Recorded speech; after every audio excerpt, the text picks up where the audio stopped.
On October 15th, Master Yuan Yi, the host of Taichung Branch Temple, conducted a groundbreaking ceremony for Mr. Wang Qinghua's new factory of Key Aero Company in Taichung. He also invited Grandmaster Huiyuan Chanshi to attend the ceremony to guide the project.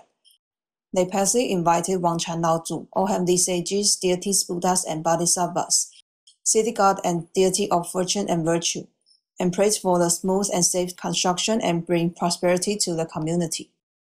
The factory base is located next to the Taiwan Times Village in Taichung.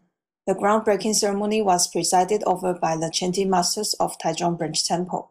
They sincerely invited all heavenly sages, deities, Buddhas, and Bodhisattvas to descend upon the altar.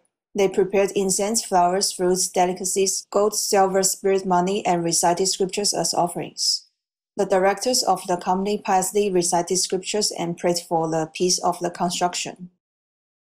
Grandmaster Huiyuan Chanshi attended the ceremony and instructed that the rice wine prepared for the groundbreaking ceremony was because the ancient Buddha Jigong ascended the altar.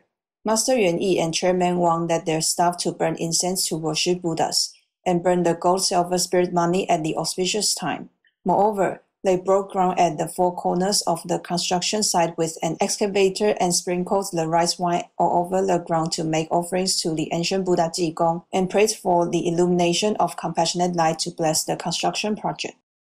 The groundbreaking ceremony was completed successfully. Chairman Wang thanked Master Yuan Yi and all the chanting masters for their assistance, and took group photos with staff in high spirits.